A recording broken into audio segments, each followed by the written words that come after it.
Maskagro, welcome, family, friends, lovers of Nubia. Welcome to our last day of NubiaFEST 2021.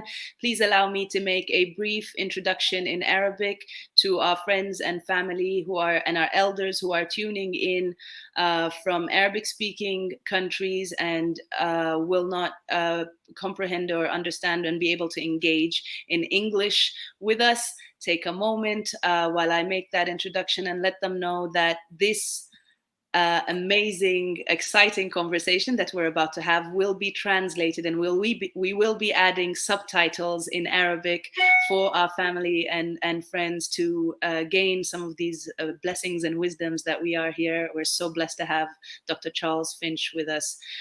مساء الخير، صباح الخير، السلام عليكم، مسكاجرو، من فين انتوا مشاركينا سواء من البلد او خارج بلاد النوبة. برحب بيكم، بشكركم. انا ديما محمود،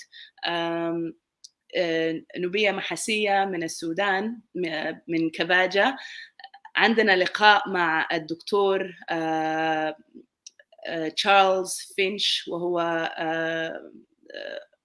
دكتور طبيب لكن كمان عالم تاريخ التراث الأفريقي والحضارات الأفريقية.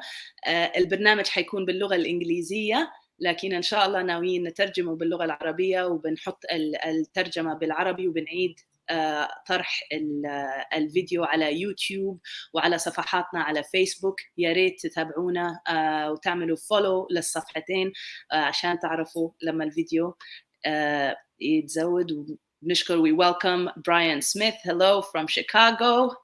Ahmed Mustafa, shukran, موفقين, shukran, and he welcomes Dr. Charles. And we have Alexis here.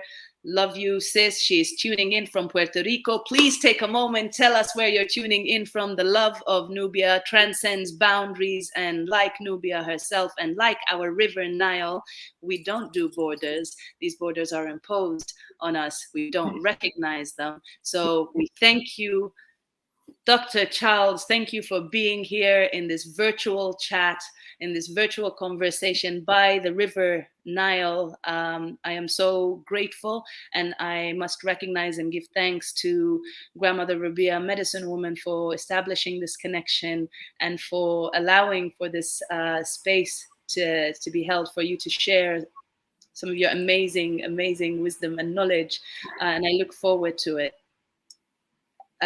I would love for you to introduce yourself before we take a bit of the questions. Here we are.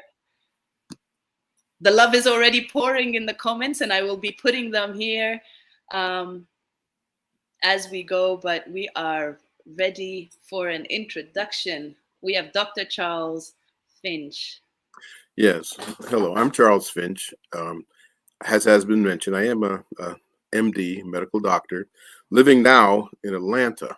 That doesn't say a whole lot about the totality of my life, because I was the son of an Army officer, a U.S. Army officer. That means we traveled everywhere. And until I moved to Atlanta, we moved to Atlanta in 1982, I'd never lived in any place more than 4 years of my life.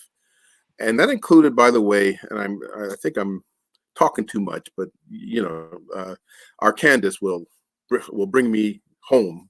But we lived in Okinawa, right south, 600 miles south of Japan, for 2 years, two and a half years. So I mean, and then since 1982, I have traveled to Africa.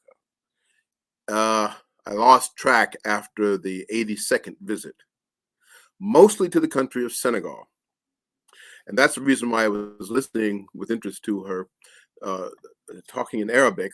Some people, but she has a very lilting Arabic. Dima does. It's not harsh. It's not guttural. It's really kind of lilting. It's nice to listen to. But Senegal is mostly a Muslim country, except when you get down to the Casamance, which is the green part of Senegal, and then it's not nearly as Islamic. But anyway, so I have a lot of friends. I had a lot of friends in Senegal, and I went there a lot. And I've even been given a Senegalese name, Wagan Fai, which is actually Serer. There's an ethnic group called the Serer. Now, as I say, my profession is medicine. but my primary interest is history since I was 6 years old. And most of the history that I know has been self-taught, even though I majored in history in college. I went to Yale University and then to Jefferson Medical College in Philadelphia. My lifelong history has been in interest has been in history. And I started a serious study in African history in 1972, self-study. And how long has that been? That's 40 years, almost 40 years. And doing that, I came to realize, Dima, I'm talking too much, but you're gonna, I came to realize that all true education is self-education. Let me repeat that. All true education is self-education, in which you combine the experiences of the world with study and reading and study, and not just study in print. Study the world around you, the people around you. Travel, go places, see the world, and you know that kind of narrow provincial, and I'm talking about American provincial attitude that we have has to you know has to expand. All right. um and I have been to, let me see, I've been to Egypt. Let's see, I'm losing track. 12 times. Just got back from there. Kemet, really. Back from there in July. Been down to the Aswan Dam. Never have actually ventured into the Sudan. And of course, if you're there at Aswan, soon. if you're in Aswan, that's Nubia, basically. And by the way, that Nubia is a name, they say, comes from the Egyptian word nub, meaning gold.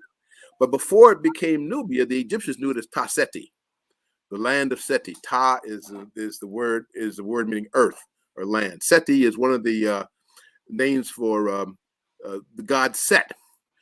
Interestingly enough, and there's other words for Seti. Now, I have to correct people's idea about Set, because a lot of people, most people think Set is just the Egyptian version of Satan.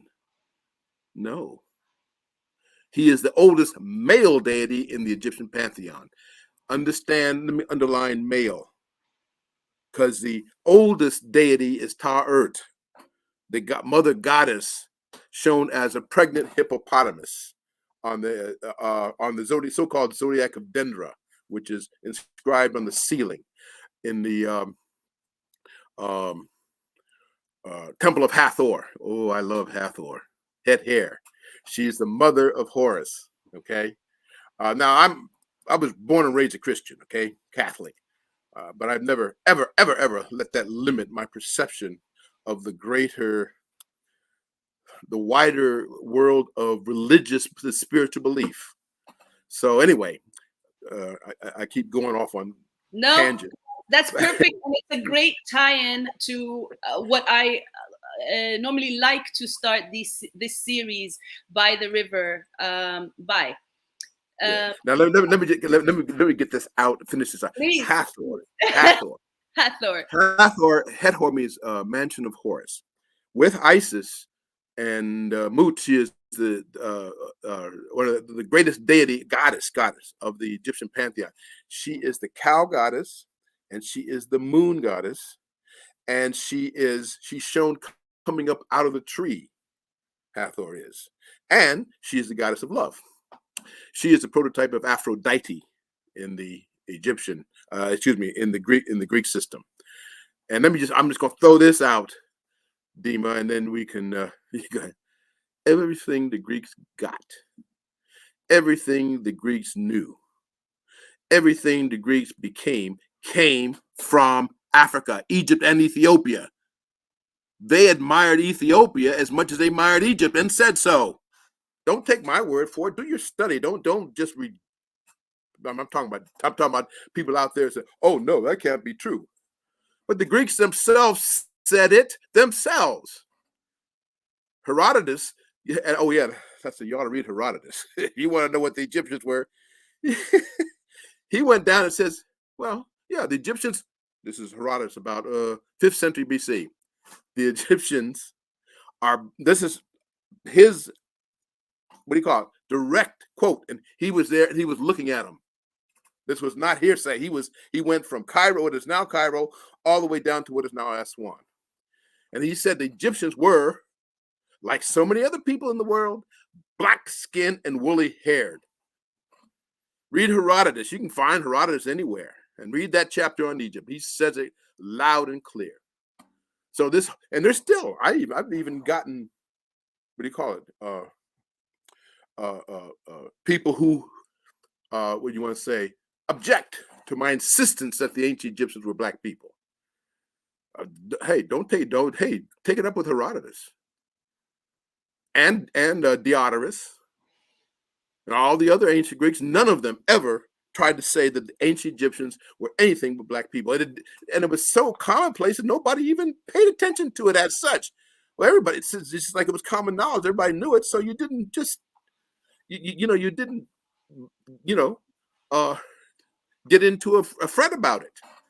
Just like if you say Africa today, right? You say, oh yeah, Africa, those are where black people live. That's what the Greeks thought about the Egyptians. Now, a lot of that changed.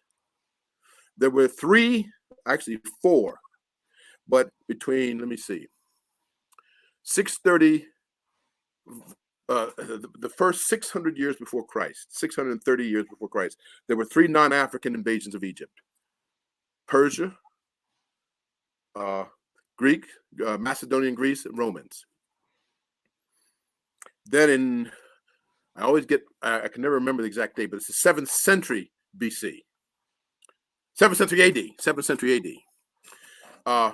It was the Arab invasion, okay? And then Egypt slowly but surely became an Arabized country, as it is today. But except in Nubia. I've been to Nubia. Now, yeah, they speak Arabic and they are, but they are very, very conscious and very attached to their Nubian heritage. They know it. Oh, they know it. They know who they are.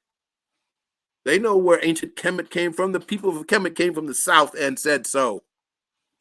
People of Egypt came from the early ones, the first ones, going back 6,000 years ago or earlier, really. Because ancient Egypt just doesn't start with the dynastic period.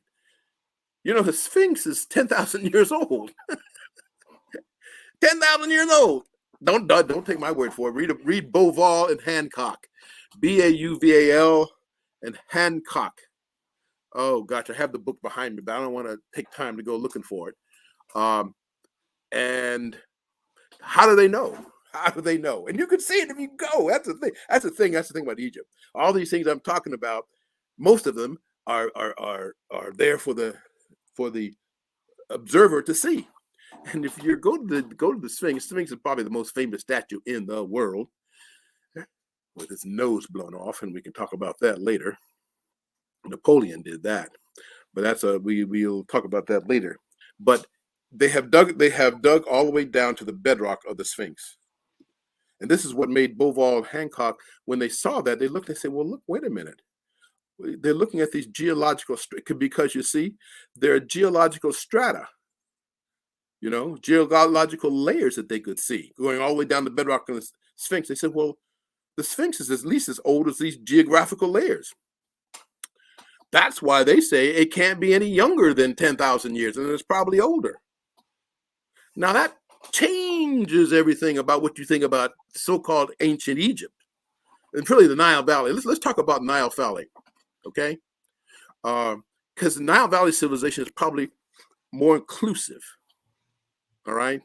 And it's probably more accurate because Egypt was Kemet, but there's also Kush and Tasseti and what became Nubia. All of those were one part of great cultural complex. In fact, when you think of that area of the Nile Valley from what is now Khartoum all the way up to Cairo, that they were all culturally and ethnically related up until, I don't know, 1,500 to 2,000 years ago.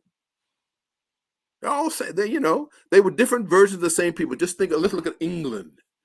England has the English and the Scots and the Welsh, right?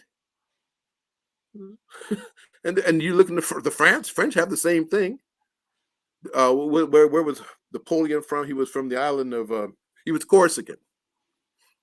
but it was a part of France.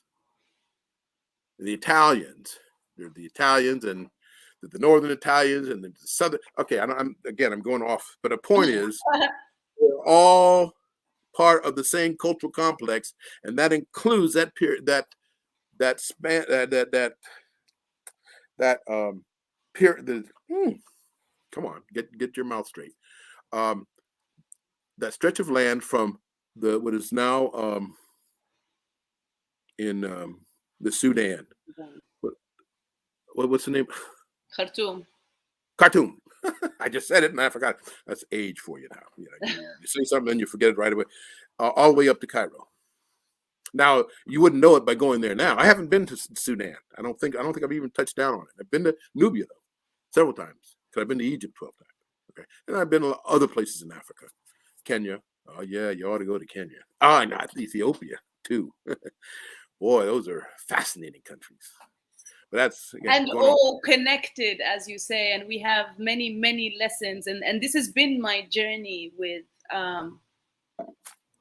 Nubia, my journey to, for, and with Nubia has, and this is why I always go back to Nubia Connects, because what Nubia has connected me to, as far as my history, the history of indigenous people of African ancestry, our civilizations, how we are so very connected, and how we are one, continues to astound me, continues to hold me, but also shock me to my very core, because I know I am only just scratching the surface. And I put this as a disclaimer: I simply do not know enough about this heritage to claim anything or to put anything forward as fact. This is, in fact, why my sister Dalia and I started the Nubia Initiative.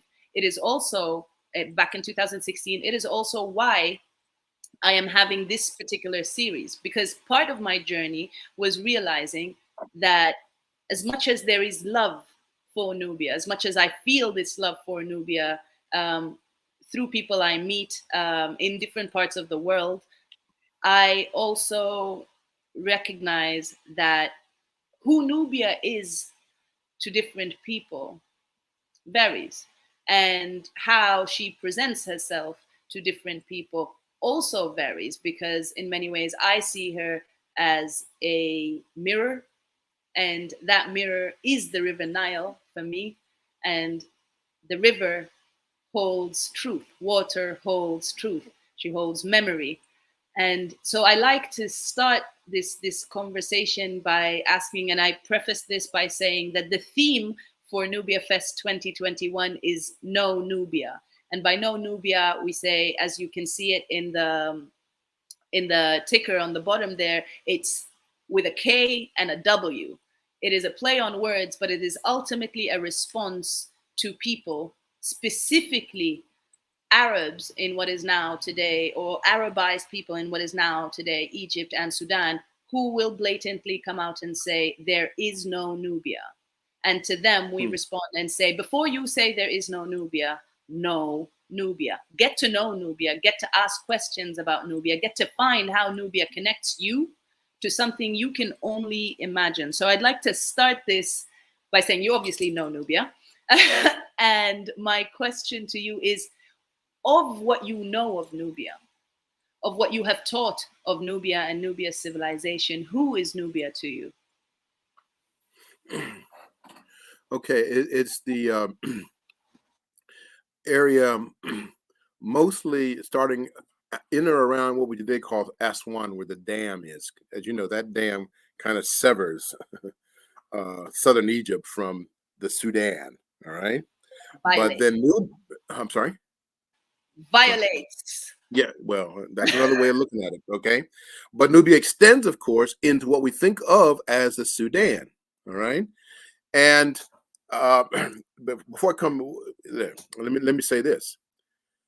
I was told once upon a time when I went to Egypt, says, well, you know, the Egyptians in places like Cairo, whether they're in government or business, like to hire Nubians.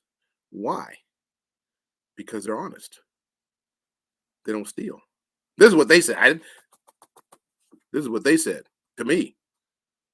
I don't know. No, that was some years ago. I can't talk about what's happening exactly right now, but they were known for their honesty and didn't take anything that didn't belong to them. And of course, they were proud to be Nubia. Nubia, as I say, has several different connotations. The one that I know the best is as the land of gold, because Nub is supposed to have been an Egyptian word for gold, and gold flowed into Egypt almost a river through Nubia. And so they always thought that Nubia was where gold came from. But no, gold came from further south in Africa, but it flowed through Nubia. A lot of it. And so, and Nubia also is a late name. I think that's more of a name over the last 2,000 to 2,500 years. And but that is how it is known. And as I say, at least in Lower Egypt, remember, Lower Egypt is north, Upper Egypt is south. Now in America, we don't even understand that, because we think of the north as being up and the south as being down. And Egypt, you got to turn it around. The south is up and the north is down. And there's a couple other things.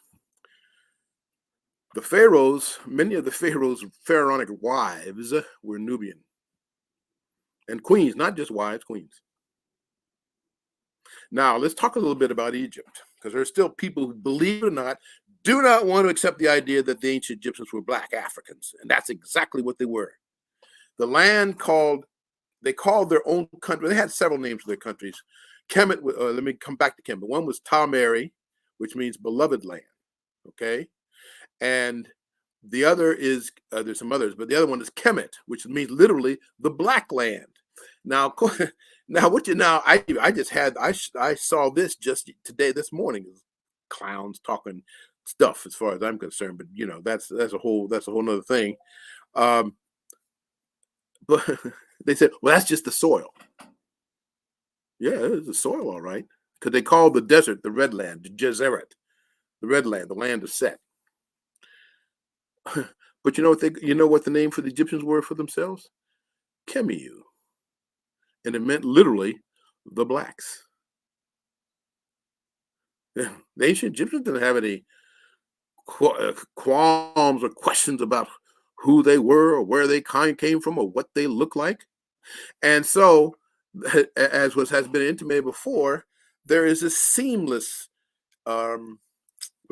ethnic, cultural connection that ties Kemet or Egypt from the Mediterranean all the way down to, where's Khartoum? That's where the so-called White Nile joins the Blue Nile. The Blue Nile comes from Ethiopia. White Nile comes from Tanzania. And they meet in Khartoum, which is the reason why Khartoum became such an important city in the Sudan. And then they join and go together to the Mediterranean. So there was a point, I kind of lose some points as I'm going further and further, but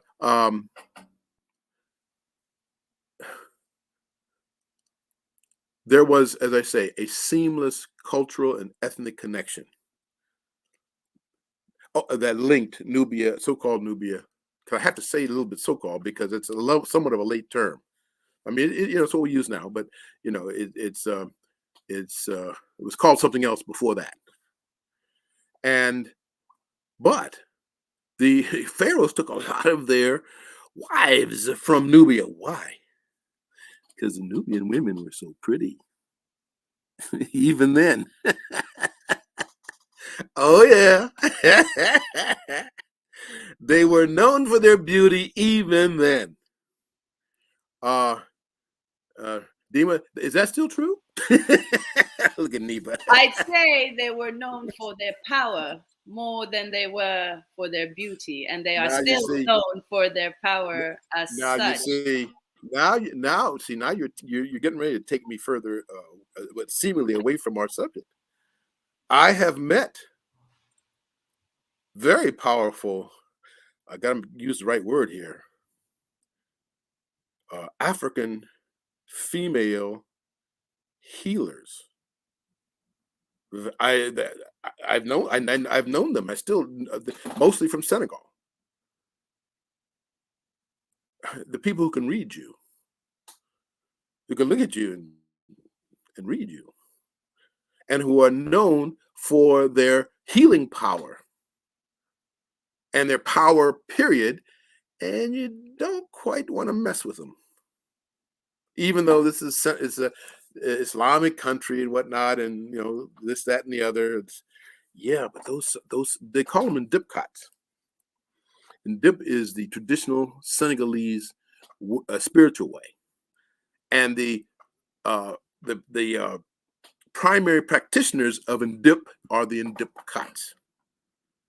And I got to know them, and not only did that, managed to, not just me personally, but me and several other people managed to arrange for a group of them to come to South Carolina for a 8-day Senegalese healing ceremony, in which somewhere between 300 and 600 people showed up over a period of 8 days.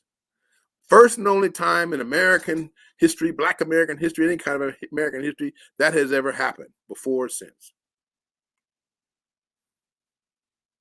And so when you mentioned the power, oh yeah, somebody like Fatou Sega was her name. People just didn't get on. They didn't. What do you want to say? They gave her the proper respect and deference. So yes, I accept that. I won't call it correction, because that beauty was still very much not an issue. Was still very much there. Not But mutually the power. exclusive. The power, yes, I have to add that on to their attributes. Extraordinary power. Black women got that power, but they're not paying attention to it. They have been conditioned. They have been conditioned, and this is something that I continue to learn the magnitude of from elders like yourself, who will share with us their studies and their knowledge, who will take the time and come and tell us and help us connect these dots in multiple ways. And indigenous women who are still grounded and connected to the natural ways of being. And when you say power and healing, I can't help but presence my late paternal grandmother, Ashmana Ibrahim, who is a Mahasi, who was and is a Mahasi warrior queen and a healer from the village of Kabaja of what is today Sudan. And she didn't just heal and help bring to life. She was also a doula, not just to our village, but to 3 villages next to us and back to our island. Because while we are now on mainland, every Nubian tribe or group is still connected to an island somehow. At least this is what I know of my side of the superimposed border on us. It's definitely not the same for people who no longer have the Nile because of the Aswan Dam. I do want to take a moment and recognize and share with those who don't know or maybe as baffled as one rightfully should with what Dr. Finch is saying about Egyptians today. And it's not just Egyptians today. I would say some Sudanese today, and this is something I'm experiencing personally, who reject completely the idea that Egyptians were historically Black. If you Google, I think this happened earlier this year, the president of the DRC, the Democratic Republic of Congo, had made a visit to Egypt. It was a formal visit, like a bilateral something of sort. And in going there, he was speaking with the media and saying, how grateful and how blessed that he felt being in Kemet, or in Egypt as it's called now, and that he looks forward to going to the pyramids and paying tribute to our ancestors. And of what I saw on Twitter, just on Twitter, although I'm sure it is available on Facebook and elsewhere, that man was ripped to shreds, so to speak, at the audacity that he had to connect the ancestors of Kemet to himself as a Black African, visibly Black African man. And the comments that were being shared was, our ancestors have nothing to do with you. The pyramids have nothing to do with don't start. Now you're gonna make me jump to the screen. I just wish I would, even if there were 100 of them, 1,000 of them standing there saying that, if I was, I would level them. I mean, not physically. I say, you don't know what you're talking about. You are so steeped in ignorance, and you are proud of your ignorance. And your ignorance has made you stupid. You don't even know that all of you came from Black people. The whole world. Everybody did, you know. I can even show you, I read in my book, I showed you how the Black people of Russia and Europe turned into white people because of the development of albinism. There's nobody who doesn't have Black ancestry in this world. Don't get me started. You don't want to be Negroes, but you deep down you are, like it or not. You know, you spent the last 500 or 600 years despising Africans, despising Black people. You're despising who you are. You want to pretend like it never happened to you. And Black people gave you everything. Everything. Don't get me started. They gave you art, architecture, science, medicine, literature, philosophy. Name something. I'll show you his roots in this antecedents in Northeast Africa, especially, but not limited. And yeah, the Congolese, because the Senegalese, who I know, they trace their migratory origins to Northeast Africa. That's where they started out from before they eventually migrated to West Africa. No, don't even try it. I would, and you, if you want to get 100 of them, 1,000 of them. I was by myself. I could take them on. This has been done before already, you know. And it continues. Something called the Cairo Symposium in 1966, when Sheikh Anta Diop and Teofilo Benga took on an entire phalanx of European so-called Egyptological scholars and absolutely laid them low with nothing but logic and facts and historical reality. Boy, oh boy. If you just like I said, and Job is like that too. Sheikh Anta, you've heard of Sheikh Anta Diop, yes, I hope. If you haven't, you should have. Of course. he was a very accomplished man. He was a PhD physicist. He was a PhD anthropologist, PhD linguist, and a PhD historian. All of that together. And yet, in spite of his accomplishments and the reverence in which people held him, he was very approachable, very approachable. He didn't have any airs, anything like that, until you started challenging him about Egypt. And then, boy, you better be ready for a war. Because sorry. Go ahead. I'm sorry, but you see, you got me started. Oh, that's the thing. I just wanted to say that, again, this isn't just something that happened earlier this year or happened in '66. This is something that continues to happen now. In the opening session of Nubia Fest, and in some sessions to follow, where I am presenting now, I will be the first to admit that I was raised as an Arab Muslim girl in that order: Arab Muslim girl. And even the Islam that I have been taught and practiced was institutionalized, Arabized Islam, where the essence itself, the spirit of it, and I'm very blessed to have had a father who is both spiritual and an imam, and that's not just his name, but he was also an imam. that allowed me to explore this religion outside the constraints of that. But what I learned in school, what I learned outside, is still ultimately within that caste. But I do want to say that I still, to this day, have people who will come up and say, you are Arab.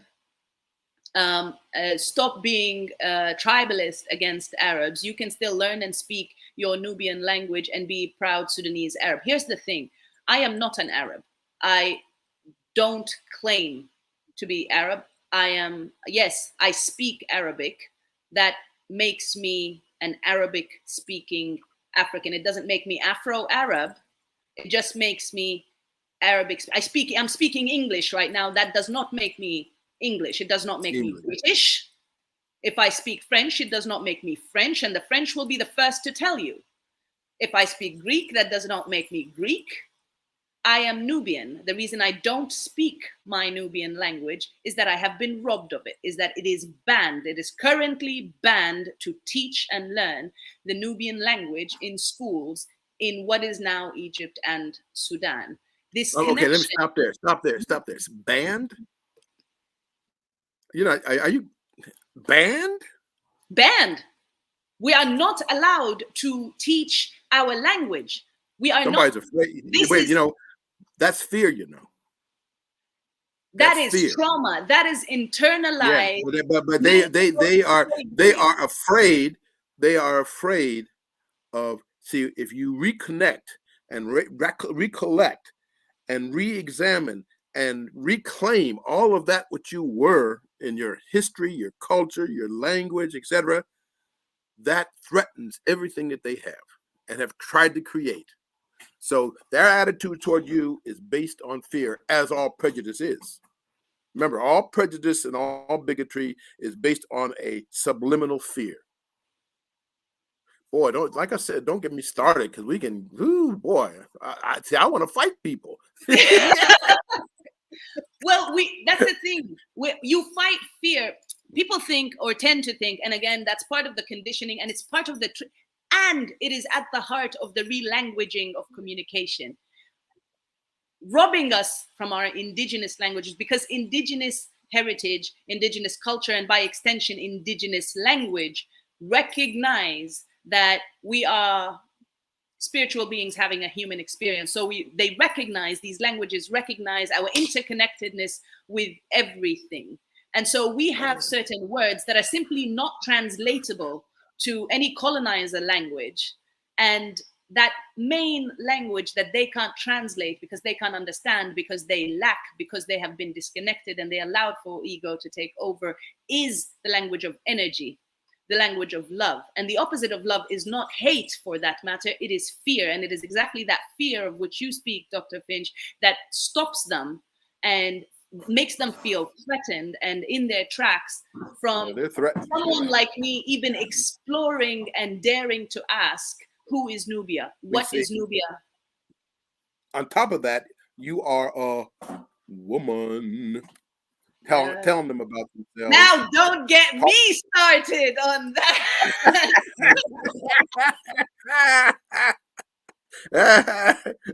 On top of everything you said, started on that. You are a woman, so that just doubles and triples the reaction. The reaction. Now you see, one you know, we've had in at least in America, Black America, we've had too many strong, dynamic, powerful, intelligent Black. You know, we can't even begin to act like that, because they were getting these women getting in your face, as they should. They said, "Who are you talking to? Who do you think you are?"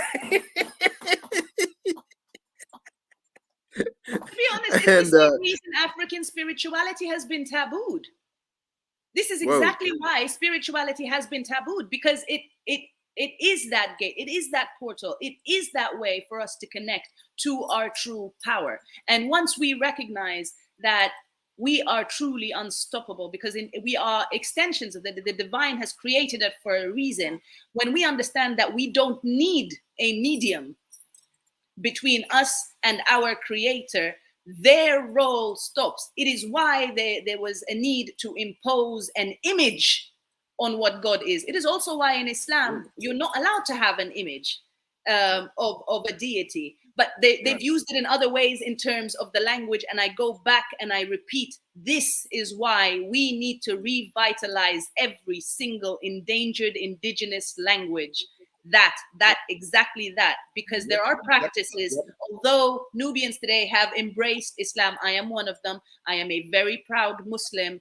I practice the essence of Islam, which tells me that I am connected to every single created being in this world.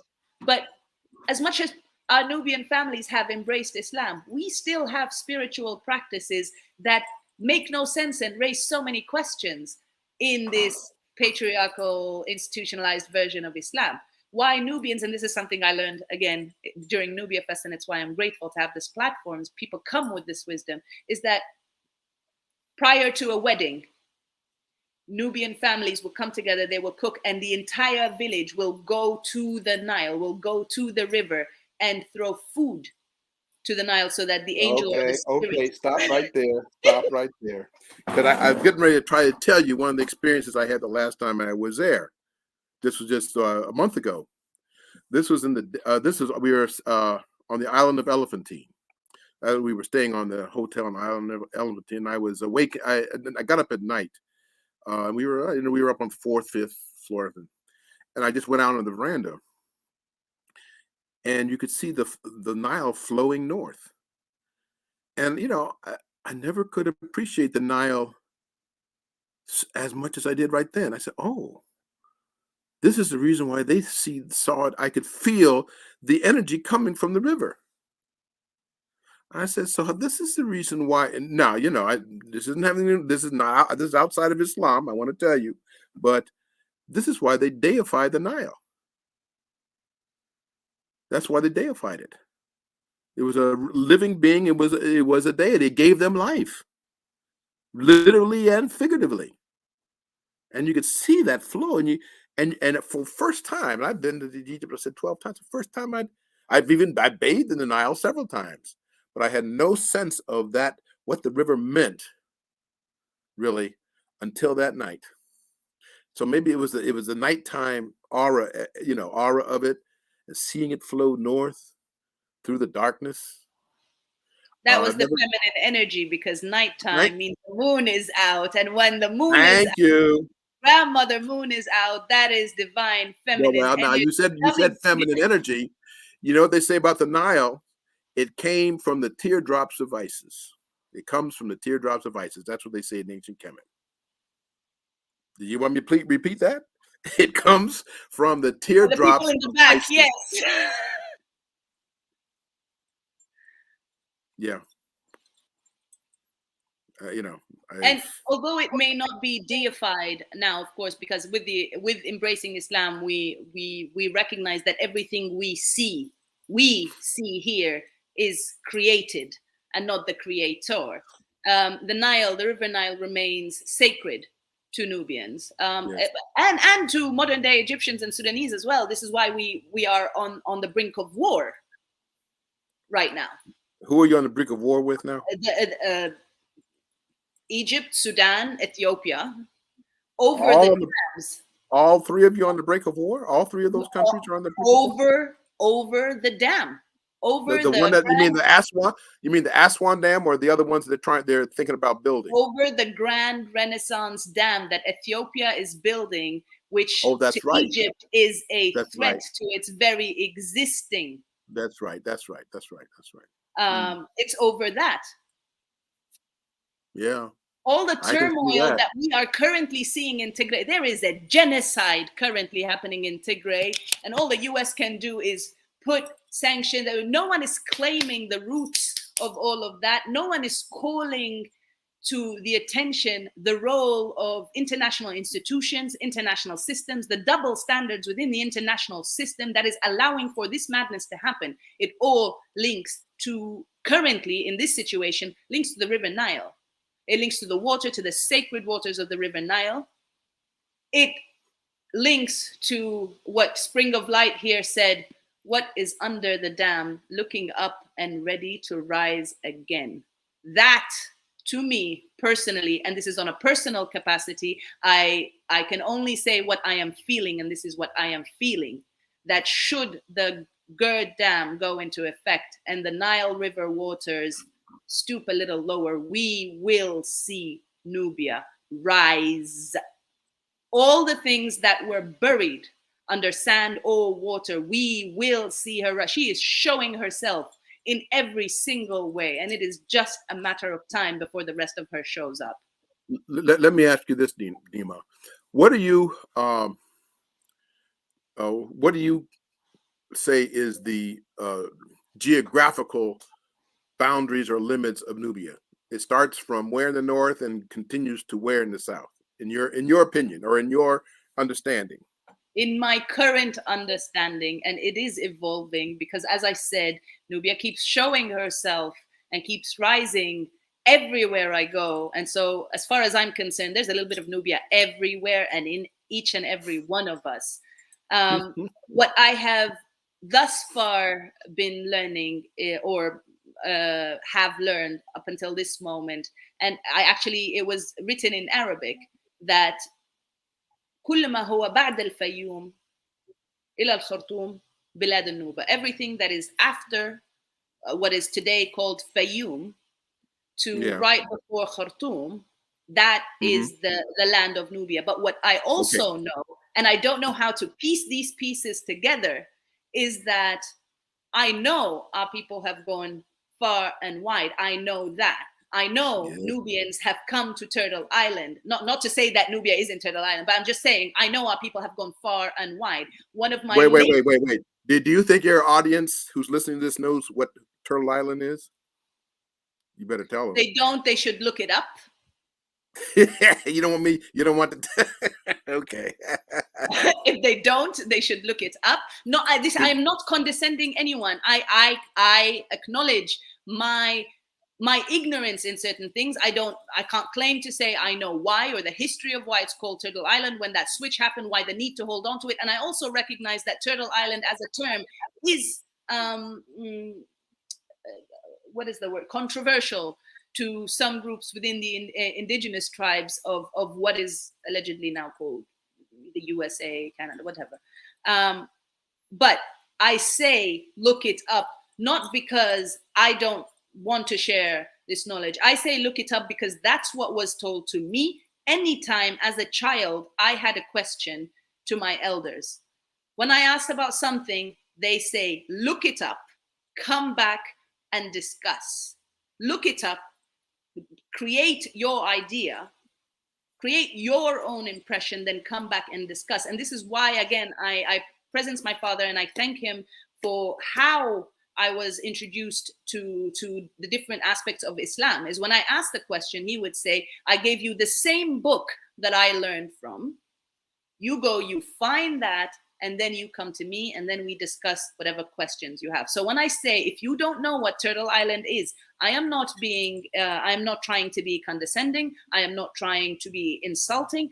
All I am trying to do is to encourage all of us. It is a reminder to myself, as it is to everyone else, that we must learn to teach. And to do that, we must humble ourselves. We must be ready to be wrong, and we really ready to be wrong. And I mean really ready and really wrong, because once we dig into the things that have been buried under sand, under water, under blood, under soil, under the bones of our ancestors, we will see truths that will shock us to our core. It is why this system is designed to keep us isolated. It is so that I don't ask another indigenous person, another indigenous elder, about their stories, because their stories, our stories, they connect. And once we connect, this is a power that is, again, unstoppable. And that is something that shocks that foundation. For me, anyone who is against Nubians finding Nubia, against Nubians recognizing Nubia, against Nubians uncovering all the mysteries of Nubia, that, for me, the biggest society, the biggest group, the biggest bracket that is threatened by Nubians finding who Nubia is the patriarchy. Is a patriarchy society. I love it. Let me just tell you something that's kind of related, but it's a little slightly off the subject. You know, you either know or have heard of Anthony Browder, right? No, yeah. Brother, yes, of course. I've gone to his site as well. Okay, his site. Now, which site is that? Tell me that you can't tell him what the site that is. No, I That you can't, went. or I can't. I can. No, no, tell it. No, say it. Say it. What it is. It's the Asa Restoration Project in South Asasif. It's in Luxor in Egypt. I will West Bank. find the link and I will drop it in there. And I will put the link for the Asa Restoration project itself. What I can, and I tell you, and I take full pride, and I'm so grateful for the efforts of Dr. Browder, or as I call him, just brother Anenga. Wait a minute. But there's a name that I have given him, and who is at the temple tomb dedicated to that he and Elena Pishikova have excavated? My dyslexia is getting the best of me right now. Karakamun. Yes. One day, about 2 years ago, 3 years ago, we were at a conference, and I was speaking on these things, and then I looked at Browder and says, "You're Karakamun," and he got really embarrassed. I said, "You're Karakamun." And ever since then, I've called him Karak for short. And he told me later, he says, for a while, I just couldn't accept that. Because that's the, that's the temple tomb that they have been excavating on the West Bank, opposite Luxor. And then he went back and looked at the profile of Karakamun, and he recognized himself. So now, if you call him Karakamun, he accepts that. It is also his picture on the poster of the Asa Restoration Project. There you go. There you go. Mirrored of Karakamun.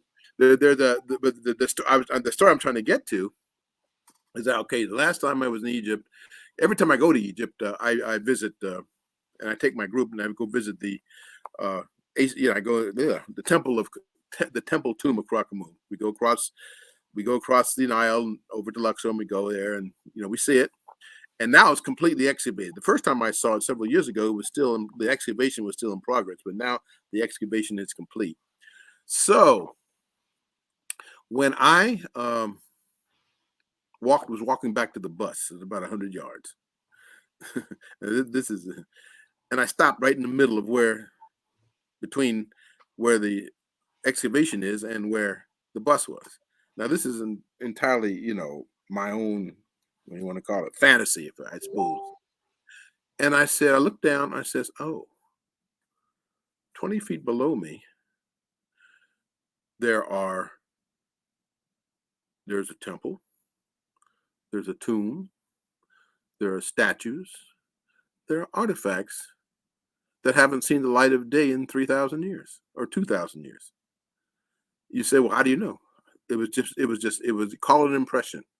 It was an overwhelming impression. And here's what that taught me more than anything, not whether you started digging there or not, anywhere you dig in Egypt, if you dig far enough, you're going to find ruins and artifacts and everything. Egypt was covered with them. And most of it is still in the ground. And water. Yeah. And water. Yeah, and water. I wonder about and water. This was the prompt for the Nubia Initiative. Why we finally decided to start the Nubia Initiative in 2016 was a Sudanese, at the time, Bashir regime government effort to build 3 more dams in northern Sudan, and they were going to be in Nubian villages, and they were going to submerge anywhere from 80 to 90 villages, my village being one of them. That's not that we're going to displace anywhere from 70 to 80,000 Nubians. again, more displacement, more forced displacement of our people. It was also going to submerge more than 500 archaeological sites that we know of. Since we brought up the Asa Restoration Project, I do want to take a moment and recognize and thank my brother, Tony Browder, Dr. Tony Browder, for being the only entirely African-American funded project excavating Nubia. And I take this moment to encourage every person of African ancestry. If you care about our icons not being paraded in museums outside our land, outside our continent, this is what you need to start doing. We need to start supporting, amplifying efforts like the Asa Restoration Project, where this is by us, for our preservation. What the Europeans are now saying when we demand the return of our icons, of our artifacts from their museums, the first excuse they throw in our faces is that we are not equipped to look after our antiquities. We don't have the technology. We don't have what we need so that we can look after our antiquities and our artifacts. Here's the thing though, our antiquities were underground for thousands and thousands and thousands of years. They were not in air-conditioned museums, and they were pristine when you reached them. Our artifacts, our antiquities, they are not meant to be behind glass for people to watch and take pictures of and pay you in and pay you out for them to stay.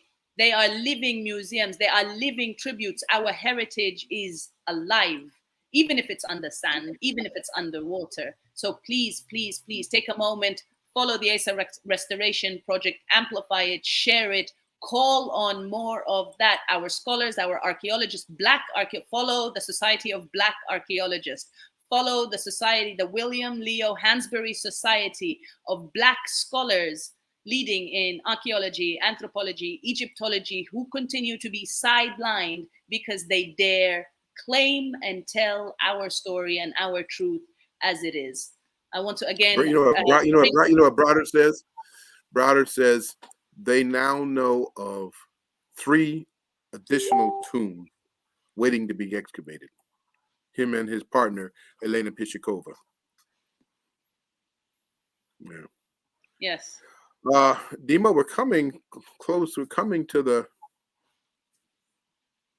close to the close of our session today. Donut is protesting that we are coming close. Donut is my sister's dog, and if you hear him in the background, he is barking. He rejects categorically that our time is coming to a close. But I do recognize and I appreciate the time that you are giving us and that you are sharing this wisdom and this knowledge. I have one last question for you, but I also want to say I hope that this is just the beginning of the sharing, and we haven't even tapped anywhere close to what you know and what you have to share with us. And I hope this is something that we can continue to have beyond Nubia Fest. In the meantime, please take a moment, mark Dr. Finch's website, see the lessons, the classes, the webinars, the videos, the wealth of knowledge and wisdom that there is there. Connect the dots. Nubia connects. So connect those dots and find what we are, who we are. And like Spring of Light here is saying again, even if you are Nubian, you have embraced Islam, understand that the first message that was sent to the Prophet, peace be upon him, was read, Iqra. And he was an illiterate man. And when he answered the angel and said, I don't know how to read, it was repeated, read.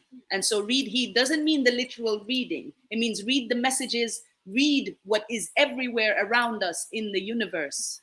Read, seek knowledge, seek this knowledge, because it is what ultimately connects us and returns us. Dr. Finch, I would like to thank you for your time, and I would like to yield to you for a message a call to action to our youth, whether it's our youth as Nubian youth, be it in Nubia or in the diaspora, as this will be translated and the subtitles will be in Arabic. So for those who don't speak English will also receive this call to action, but also to youth of indigenous and African ancestry at large. What is your call to action to them?